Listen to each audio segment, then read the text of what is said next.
I'm Joe. I'm Mike. And today we reviewed Bloodsport.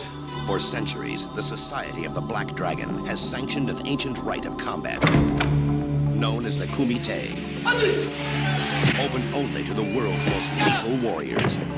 It has never been won by a Westerner. You are not Japanese. I can do it. Now, for the first time, the true story of America's super agent, Frank Dukes, can be revealed.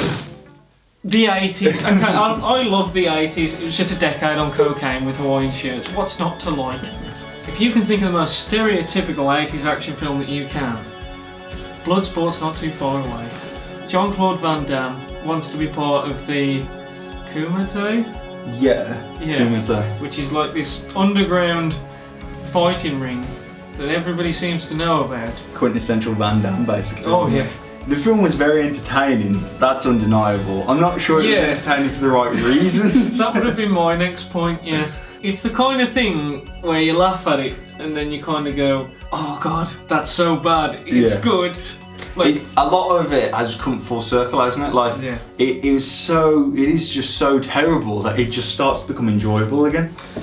The montages. Oh man, the montages. This isn't just like one memorable montage, this is like, one might not cut this. Yeah. We might need 2 or 3, maybe even 4. Speaking of montages, the opening scene, well, it's just that big flashback, really. Yeah. Really confusing, actually, isn't it? But it's not clear that it is a flashback, apart from the fact that every 5 seconds it just cuts to Van Damme looking at like this sword, but the sword's not in shot, so he could be staring at like anything. Some old lady falling over, the birth of his first child. It could be anything, and he's just kind of. The start bit, it's like these naughty westernised kids break into this Japanese man's home and try and steal his samurai sword. And the kid that doesn't want to do it gets caught out by this Japanese guy, gives him a telling off, then takes a sword and cuts the front of his baseball cap off. And the kid just reacts completely fine to that. And then the next bit was a little hazy, but it seemed to be that this guy's son's being bullied. So he needs a friend, and he's like, for breaking into my house, you've got to be my son's friend. And then they do like a training montage thing, and then you think, okay, that's the flashback over. But it's not. It just keeps going, doesn't it? Because then you get this whole thing where Van Damme, you think, oh, this is the bit where he's actually come to talk to the old man. This old Japanese guy is apparently ill. That's the whole reason he's in the house in the first place. But no, this is another flashback. It's like Inception. It's flashbacks inside of flashbacks. And then it's just Jean-Claude getting his ass handed to him while doing the splits. Lots of splits. Then he's blindfolded. Then he's trying to drink tea while blindfolded. And apparently that will all train you to become the Universal Soldier, or however he'd prefer to be called in this one. It was really unclear at the beginning of the film whether it was actually like foreign and then just had been dubbed over in English, wasn't it? Yeah, because like it's Hammy acting to the max all the way through. Like, I don't think I've ever seen anybody go so googly-eyed everything.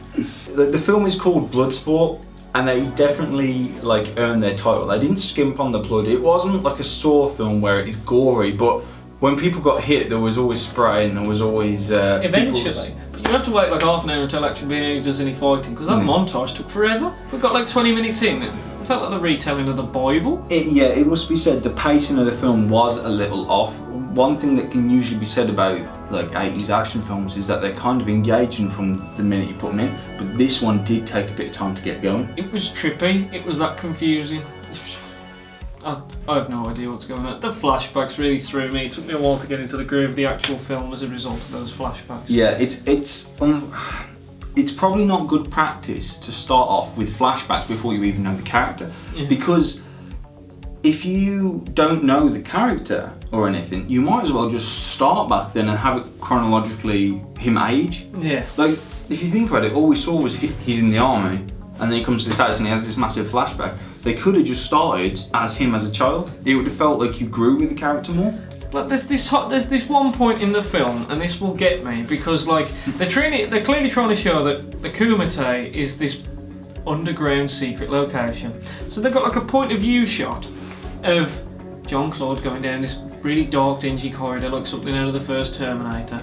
And then all of a sudden there's these really old doors, there's these 2 guys standing there, and then all of a sudden he's basically walked into the arena from Gladiators. It's to say it's supposed to be really illegal, and like there's that scene with the reporter, and she won't talk. That she's trying to get the story out of some fighters, and they won't talk about it. And then like this skinny tall guy turns up. So you guys with the Kumite, right? And it's just like, what? Mixed signals. Keep it on the down low. They haven't paid. They can't know about this. I actually did really enjoy it. It's not a particularly well-made film. The cinematography and all, it's fine. It's an 80s action film, and you do kind of know what you're getting when you go into it. I will say that there's some loose plot, but realistically, you went in there to watch some fights, and they weren't bad. So I think, providing that you're aware of the type of film that you're going into, it's actually a very good example of its genre. It was good for what it was. Like, put it this way, if it was released in the present day, oh, it'd be slightly. Like, for example, I watched Olympus Has Fallen. I got about 20 minutes in, and I could not take any more. And this is a man who enjoys action films. It holds up for its time. The fighting, like, it's not well choreographed. Like, it's not like The Matrix or anything. But if you want brutality, there's this one point with a compound fracture that I just couldn't watch. Did not like it at all. But it's brutal. It's a blood sport after all. Anyway, hope you like the video. Yes, enjoy.